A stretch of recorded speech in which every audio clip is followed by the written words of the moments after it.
कंसचाणूरमर्दनं देवकी परमानन्दं कृष्णं वन्दे जगद्गुरुम्।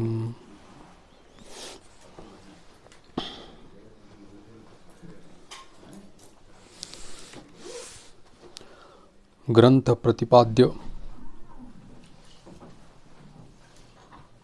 विषय वाह भगवान श्री कृष्ण तत्व को हम प्रणाम करते हैं, जिनके श्रीमुख से भागवत कथा वृत आया है।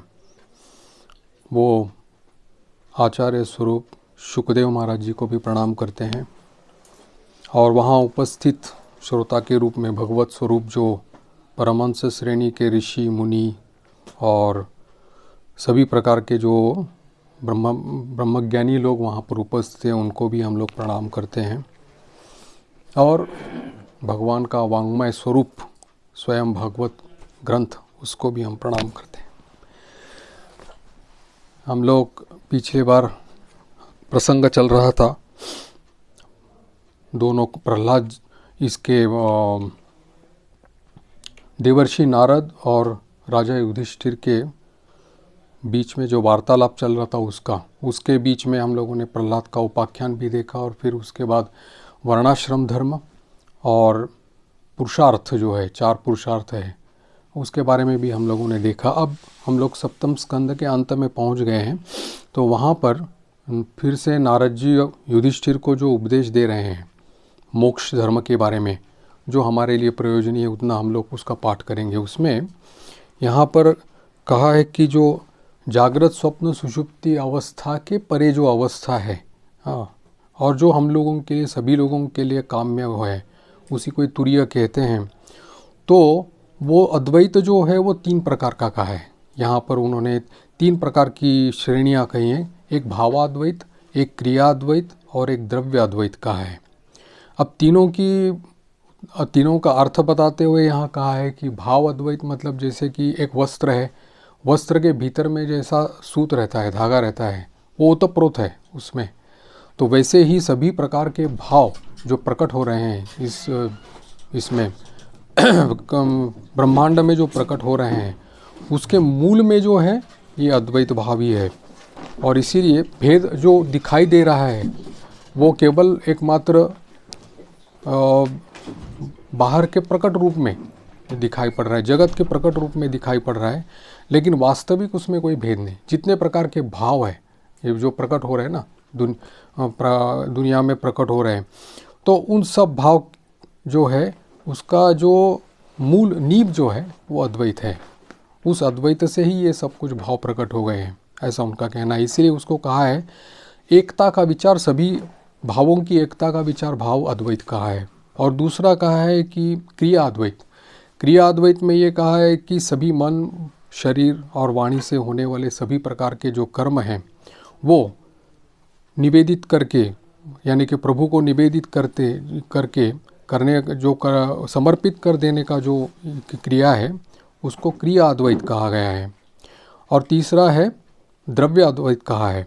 द्रव्य अद्वैत के भीतर में उन्होंने कहा है कि जितने भी हमारे रिश्तेदार हैं या जागतिक भोग है, जितने भी विषय आशय हैं, वो सभी एक ही है और उसमें अपना पराया कोई भेद नहीं है।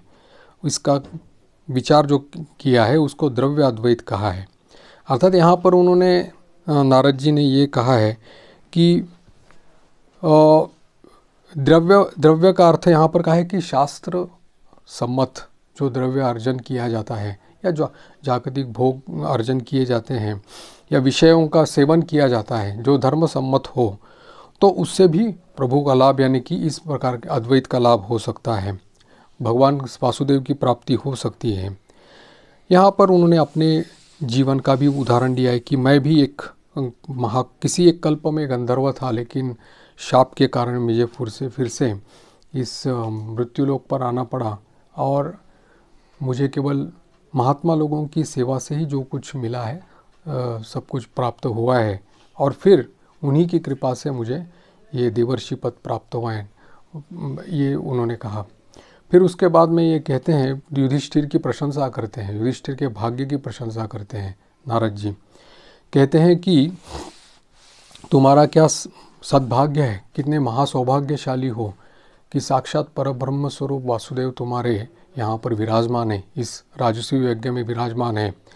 इतने सारे ऋषि मुनि जितने भी हैं भूमंडल पर विचरण करते हैं, महापुरुष श्रेणी के जो लोग हैं जिनका दर्शन भी सहसा उपलब्ध नहीं होता, ऐसे लोग भी यहाँ तुम्हारे इस यज्ञ में मारे मारे भटक रहे हैं। क्यों? श्री कृष्ण दर्शन की अभिलाषा के लिए, केवल उसी के लिए यहाँ पर आकर के वो भटक रहे हैं। और इसलिए तुम्हारा जो ये यज्ञ है, राजसूय यज्ञ जो बना है, इसमें सभी प्रकार के, सभी श्रेणी के महापुरुष यहाँ पर उपस्थित हो रहे हैं। लेकिन एकमात्र इसका कारण है कि भगवान श्री कृष्ण यहाँ पर अवस्थान कर रहे हैं। जिनको तुम ममेरा भाई समझते हो वो है प्रभु, सर्वांतर्यामी प्रभु है, जगत गुरु है, वही तुम्हारे प्रिय है, हितैषी है, सुहृद है, क्योंकि प्रभु ही हमारे सब कुछ सुहृद रहते हैं। और इसीलिए उन्होंने कहा है कि ये तुम्हारा जो पितामह भीष्म ने जो तुमको आदेश दिया था, निर्देश किया था कि पहली अग्र पूजा किसकी होनी चाहिए, तो इसमें कोई दो राय नहीं कि स्वयं वासुदेव की ही पूजा पहली होनी चाहिए, क्योंकि इनको तुम अपना भाई समझते हो, लेकिन ये है साक्षात लेकिन अंतर्यामी स्वरूप प्रभु है। यही तुम्हारे साथ साथ में खड़े हैं, पांडवों के सुख में सुखी, पांडवों के दुख में दुखी, ऐसा उनका स्वरूप प्रभु का। और जो सुहृद परम मित्र जिसको कहा जाता है, जो साथ साथ में खड़े रहे, इनके दुख के समय खड़े रहे, इनके सुख के समय खड़े रहे और कभी छोड़ा नहीं। प्रभु ने उनको कभी छोड़ा नहीं और पांडवों ने भी कभी प्रभु को छोड़ा नहीं। हालांकि उनके स्वरूप के बारे में हो सकता है कि सब समय वो उनको ज्ञात न रहा हो, लेकिन कभी भी उन्होंने उनको प्रभु का संग छोड़ा नहीं, प्रभु के साथ साथ, क्योंकि प्रभु ने ही सब कुछ इनके लिए, उनका हृदय जो था वो पांडवों के साथ साथ ही उनका था।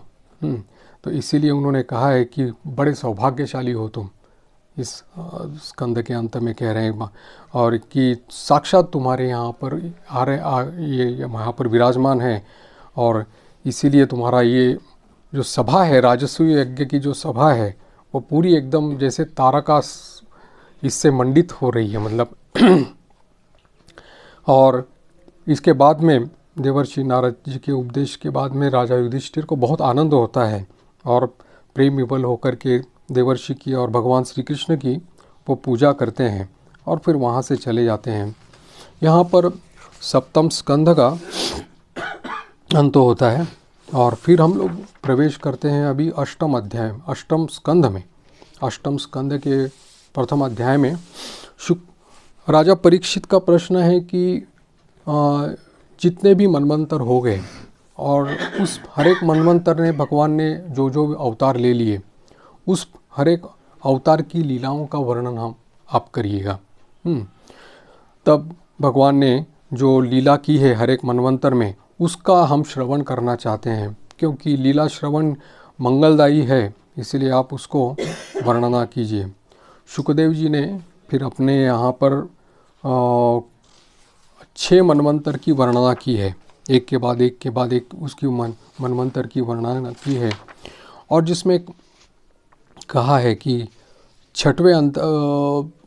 छठवें मनवंतर के पहले उस समय वहाँ पर प्रभु ने, हरि ने अवतार जो ग्रहण किया था और उस अवतार में उन्होंने गजेंद्र की रक्षा की थी, गजेंद्र मोचन जिसको कहते हैं, उसकी रक्षा की थी। तब जब गजेंद्र का प्रसंग निकला तब राजा परीक्षित ने स्वाभाविक रूप से पूछा कि फिर इस गजेंद्र को किस प्रकार से वो मगरमच्छ से उन्होंने छुड़ाया, कैसी कृपा उसके ऊपर हो गई, तो आप उसको हमको सुनाइएगा। और उसी का वर्णन अभी द्वितीय अध्याय में यहाँ पर शुकदेव जी महाराज कर रहे हैं। शुकदेव जी ने कहा है कि गजेंद्र नाम का एक जो हाथी था, बहुत उन्मत्त बलशाली, और सभी जैसे कि हाथियों की झुंड जो रहती है उसका एक सरदार था वो, और जहाँ जाए वहाँ पर जाकर के माने अबाधित सब जगह में उसका प्रवेश था। तो एक बार वो इसी प्रकार से किसी वरुण का, भगवान वरुण जी का जो एक उद्यान रहता है वहाँ पर जाता है और वहाँ का बहुत ही मनोहर वर्णन यहाँ पर किया है उस जगह का। और वहाँ पर जाकर के देखता है कि वो ऐसी सुवासित वायु की गंध वहाँ से आ रही है, वो उन्मत्त हो गया है इसमें वायु से। और वहाँ की वायु सूंघते सूंघते वो सीधा वो एक बड़े सरोवर के पास जाता है और वहाँ जाकर के पानी पी लेता है पेट भर करके, फिर पानी के साथ खेलने लगता है और बाकी हाथिनियाँ जो उसके साथ थी उनके साथ भी जल क्रीड़ा करने लगता है। लेकिन इस बेचारे को मालूम नहीं रहता है कि उसका काल नीचे पर खड़ा है, उसी पानी में उसका काल भी खड़ा है। और वहाँ पर ही एक ग्राह नाम का मगरमच्छ जो था वो वहाँ पर विद्यमान था। वो उसने देख करके ही इस गजेंद्र का, हाथी का पैर पकड़ लिया। अब अकस्मात विपत्ति में आ गए, तो ये भी बलवान था और ग्राह भी बलवान था।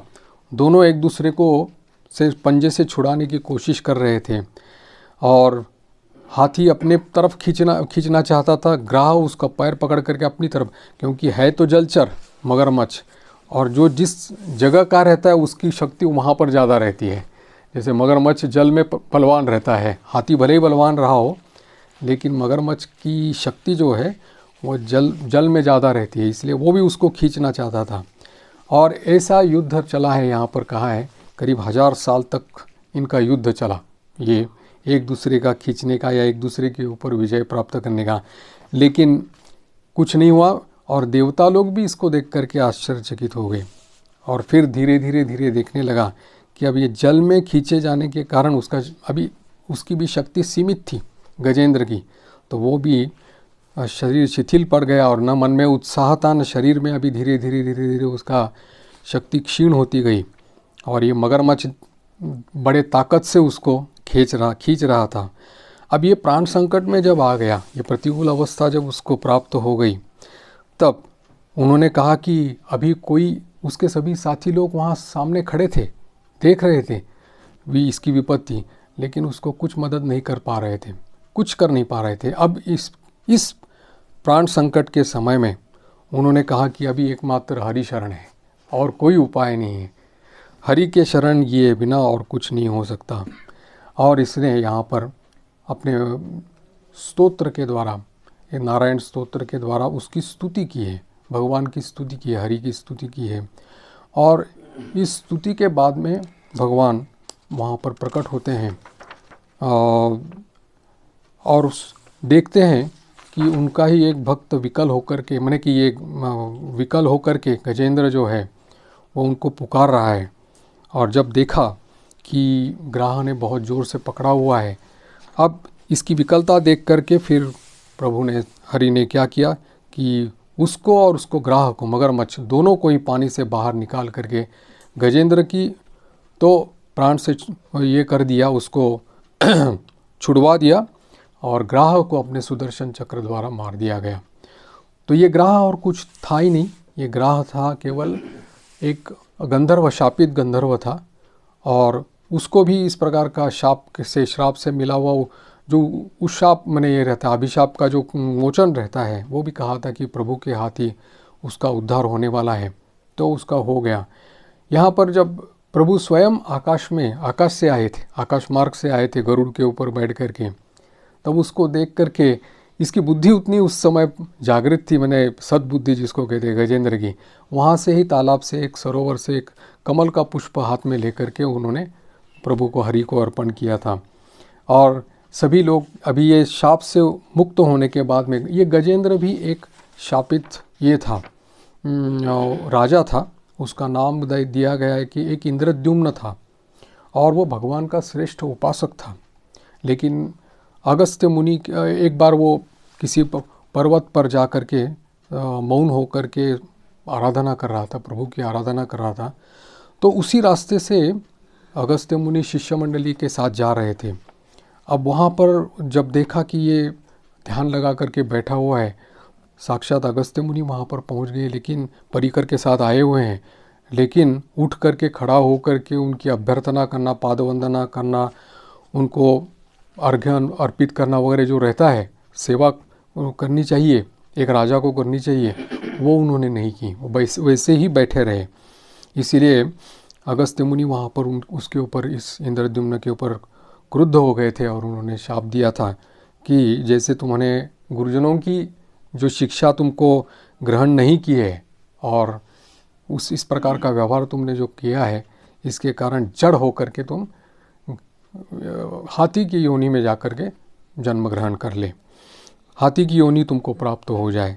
और उसको वहाँ से अगस्त्य मुनि चले गए, लेकिन ये भगवान का उपासक होने के कारण में उसने उस शाप को भी अपने सिर पर सिरोधार्य कर लिया और कहा कि जब ये मेरे इसमें है ही, नसीब में लिखा ही है, तब ये मुझे भोगना ही पड़ेगा।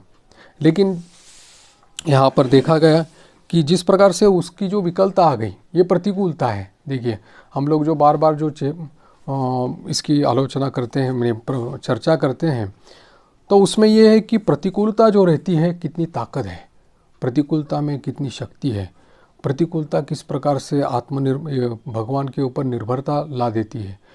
प्रतिकूलता हम लोगों को एक प्रकार का वरदान है। प्रतिकूलता किस प्रकार से आपको शरणागत बनाने में चाहे मजबूर बना दे, लेकिन फिर भी अपना मंगल ही कर देती है। इसी के विपरीत अनुकूलता जो है वो बिल्कुल ही हम लोगों को नहीं होती। प्रतिकूलता के कारण हमारे प्रारब्ध कर्म कट जाते हैं। प्रतिकूलता आज हम लोग उसको मानो किसी भी प्रकार से सहन नहीं कर पा रहे या सहन करना पड़ रहा है, लेकिन उससे हमारे जो प्रारब्ध कर्म कट रहे हैं इस प्रतिकूल अवस्था के कारण, तो जो हम लोगों को बाद में भोगना पड़ता वो आज हम लोग यहीं पर बैठ कर होकर के वो उसका हिसाब किताब खत्म हो जाता है। तो ये प्रतिकूलता एक बहुत बड़ा वरदान है। इसीलिए देखिए कि प्रतिकूलता के कारण ही ये पांडवों के साथ साथ प्रभु सब समय चले हैं। जहाँ भी प्रतिकूलता थी वहाँ प्रभु वहाँ पर खड़े रहे हैं। और जैसे कि महाभारत का युद्ध, जहाँ पर साक्षात पार्थसारथी बन कर के अर्जुन के साथ साथ रहे। इसलिए माता कुंती ने कहा था कि पग पग पर मेरी विपत्तियाँ आ जाए, पग पग पर, और चारों ओर से आ जाए, सभी ओर से आ जाए, ताकि मैं तुम्हें भूल ना सकूं। लेकिन इसमें ये माता कुंती का जो ये देखा कि कैसे ये वरदान उनको उनका प्रतिकूल अवस्था या संकट जो था कैसे वरदान साबित हुआ है, उन्होंने अपने जीवन में अनुभव किया था। इसीलिए उन्होंने वो संकट को या इस प्रकार के दुखों को सब जगह से मांग लिया। वो देखा कि महाभारत के युद्ध में विजय प्राप्त हो गई, युधिष्ठिर सम्राट चक्रवर्ती बन गए, एक छत्र सम्राट बन गए, सब राजवैभव अभी उनके साथ में उपस्थित है, सब कुछ है। तभी प्रभु जाकर के उनके विदाई मांगने लगे, बोले कि अभी द्वारका जाना है, अभी द्वारका जाकर के वो लोग भी मेरी प्रतीक्षा कर रहे हैं। जब देखा कि राजवैभव है आ गया, तो प्रभु चलने लगे, वहाँ से विमुख हो गए मानो। वहाँ से जब प्रतिकूलता थी पास पास खड़े रहे, सारथी बन कर के वहाँ खड़े रहे, लेकिन जब अनुकूलता आ गई, राजवैभव प्राप्त हो गया, सब कुछ ठीक लगने लगा, युधिष्ठिर सम्राट बन गया, अब प्रभु वहाँ से विमुख हो करके चले जाने लगे। ये जो विरह की अवस्था कुंती के मन में थी, उसी को दुख के मैंने उसका जो वर मांगने के लिए कहा था, ये उनके हृदय से प्रकट हो गया कि केवल मुझे पग पग पर दुख और विपत्तियाँ दे दो। और ये भगवान की लीला ही ऐसी रहती है कि जो उनके पास में जाकर के प्रतिकूल अवस्था में जाकर के शरणागत हो जाता है, उसके ऊपर जैसे ही गजेंद्र मोचन हो गया, गजेंद्र का मोक्ष उन्होंने कर दिया, विकलता आ गई। अब यहाँ अन्य आश्रय कोई उनका नहीं था गजेंद्र को। उन्होंने बाकी सभी प्रकार के ये प्रयास करके देख लिए। हमारे साधक जीवन में भी इसी प्रकार के हम लोग प्रयास करते रहते हैं साधक जीवन में, कि हमारा जप है, ध्यान है, साधना है, कठोरता है, तपस्या है, जितनी भी हमारी तरफ से होने वाली जो क्रियाएं हैं, साधन क्रियाएं हैं, उसको होने के बाद में जब ये विकलता आती है कि अब हम लोग कुछ और ज़्यादा नहीं कर सकते, तब प्रभु, क्योंकि सब कुछ जो प्राप्त होता है हरिचरणाश्रित और गुरु चरणाश्रित से होता है। दोनों हरि गुरु चरणाश्रित से ही सब कुछ हो जाता है। अगर हरि कृपा करे, गुरु कृपा करे, तो दोनों की कृपा एक ही है। हरि और गुरु में फ़र्क नहीं है। गुरु ब्रह्मा गुरु विष्णु है, गुरुदेवो महेश्वरा, तो दोनों में अंतर नहीं है। सो हरि और गुरु की कृपा से ही हम लोग बच सकते हैं। और इस कृपा के माध्यम से ही हमारा आगे का रास्ता खुल जाता है। इसलिए यहाँ पर उन्होंने कहा है कि यद्यपि ये शाप उसको मिला और यद्यपि ये सब कुछ उसको भोगना पड़ा, तथापि ये जो विकलता उसके जीवन में आई, जिस प्रतिकूलता के कारण उसने अपने मन को पूरी तरह से शरणागत कर दिया प्रभु को, अब तत्काल वहाँ पर आ गए। ऐसे कितने उदाहरण हम लोग देखते हैं, है ना, जहाँ पर प्रभु स्वयं आकर के उपस्थित होते हैं। उसको आने में समय भी नहीं लगता। द्रौपदी ने जब तक अपने पास, जब तक सामर्थ्य था, बल था, तब तक वो हाथ से वस्त्र खींचने की कोशिश की, दांत से चबाने की कोशिश की, और जब देखा कि कोई उपाय नहीं है, हाँ हे गोविंद बोल करके जैसे ही पुकारा, बाकी सब आश्रय काट दिए गए, कोई अवलंबन नहीं। तत्क्षणात वहाँ पर एक सेकंड नहीं लगा प्रभु को वहाँ पर में आने में और कृपा करने में।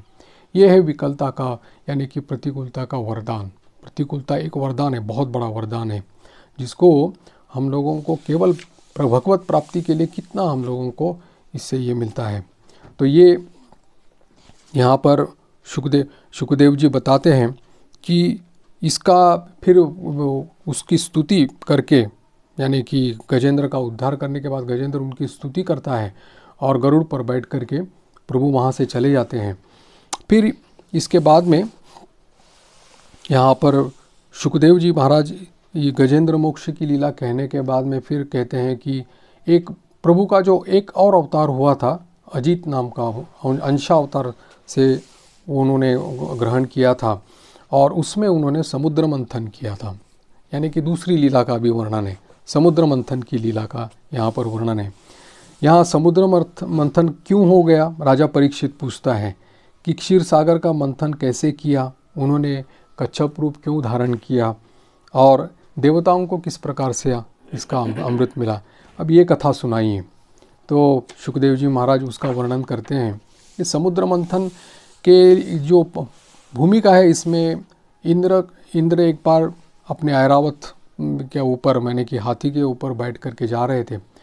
सामने से दुर्वासा ऋषि वहाँ पर आ गए, तो उन्होंने भगवान के द्वारा जो प्राप्त उनको माला मिली थी, वो माला उसको देनी चाहिए, देवराज है इसलिए, लेकिन उन्होंने उन्मत्तता के कारण देवराज ने उस माला को अपने हाथी के सूंड के ऊपर फेंक दिया, और हाथी तो हाथी है, तो उसने अपने सूंड से वो माला निकाल करके पैरों तले कुचल दिया और फिर वहाँ से चले गए।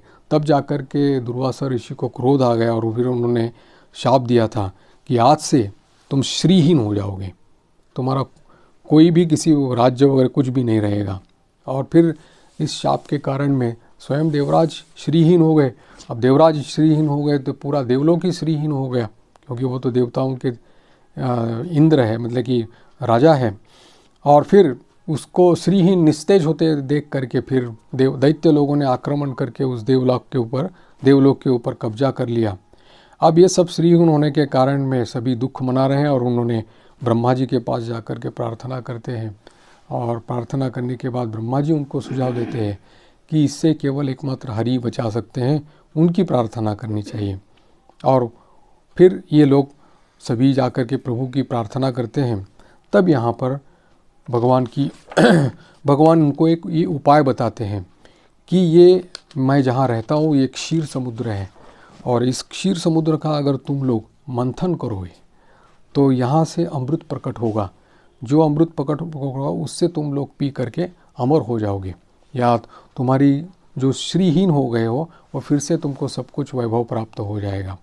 लेकिन इसमें तुम एक बात है कि तुम लोगों को असुरों की भी मदद लेनी पड़ेगी, क्योंकि अकेले तुमसे ये काम नहीं बनेगा, उनकी भी, दैत्यों की भी मदद तुमको लेनी पड़ेगी। उस समय दैत्याधिपति थे राजा बलि थे, तो बलि के पास तुम जा कर के प्रस्ताव रखो और इस समुद्र में तुम लोग मंथन करो। तो उन्होंने स्वयं प्रभु ने ही उसका सुझाव दिया कि मंदराचल जो है उसको वहाँ पर रख सकते हैं, और वासुकी जो है सर्प है उसको वहाँ पर लपेट करके उसकी रस्सी बनाई जाती है, जैसे मंथन करते हैं ना, मथानी जिसको बोलते हैं, तो वैसे उसका किया जा सकता है। तुम लोग एक पक्ष में रहोगे, एक साइड में रहोगे, दूसरे पक्ष में दैत्य लोग रहेंगे, और उसका मंथन तुम लोगों को करना पड़ेगा, ऐसा कहा। तब देवराज इंद्र अपने साथियों के साथ बलि के पास चले जाते हैं, प्रस्ताव रखते हैं बड़े ही मधुर स्वर में और कहते हैं कि इस प्रकार का हम लोगों को मंथन करने से अमृत प्राप्त हो जाएगा और अमृत पीने से हम लोग अमर हो जाएंगे। तो सभी लोग उसमें आनंद से सहमति देते हैं। और फिर वहाँ पर क्षीर समुद्र में, अब मंदराचल का अर्थ है कि जो मंदर पर्वत है, वो पर्वत का स्वभाव ही रहता है अचल रहना, अचल, कहीं एक जगह से स्थिर, मतलब अस्थिर नहीं होता, वो स्थिर है वो। तो इसीलिए, और मंदर तो सोने का पर्वत बताया गया है, तो इसीलिए वहाँ से उखाड़ करके ले आने लगे थे। लेकिन वो उखाड़ करके ले आते आते बीच में ही थक गए, कर नहीं पाए। तो वहाँ पर भी प्रभु ने आकर के उस मंदराचल को वहाँ से उठा करके समुद्र में ला करके रख दिया गया। वासुकी को उन्होंने ये बना दिया। और फिर प्रभु की लीला है ना, लीलामय प्रभु है, क्योंकि देवताओं को फिर उन्होंने कहा कि तुम लोग जो वासुकी का मुंह है उस तरफ खड़े हो जाओ और बाकी दैत्य लोग वहाँ पूंछ की तरफ खड़े हो जाएंगे। तो उन्होंने वैसे ही किया। फिर वो कहने के बाद में फिर दैत्य लोगों का अहंकार, जो दाम्भिक है ना, तो उनका अहंकार जागृत हो गया। बोले कि तुम लोग मुंह के पास खड़े होकर के हम लोगों को नीचा दिखाना चाहते हो, ये नहीं हो पाएगा, हम लोगों को मुंह के पास खड़ा करना पड़ेगा, आप लोग पूंछ की तरफ खड़े रहिएगा। तो तत्काल विष्णु ने कहा कि जैसे आप कहते वैसे ही होगा, वही ठीक होगा। तो तुरंत देवता लोगों को उन्होंने वहाँ से हटा करके पूंछ की तरफ और इनको मुंह की तरफ किया। अब इतनी भी घमंड के कारण समझ नहीं पाए कि वो सांप का जो मुंह रहता है उससे सब समय वो आग प्रकट होती है, गरल है ना, जहर है। तो वो समझ नहीं पाए दाम्भिकता के कारण।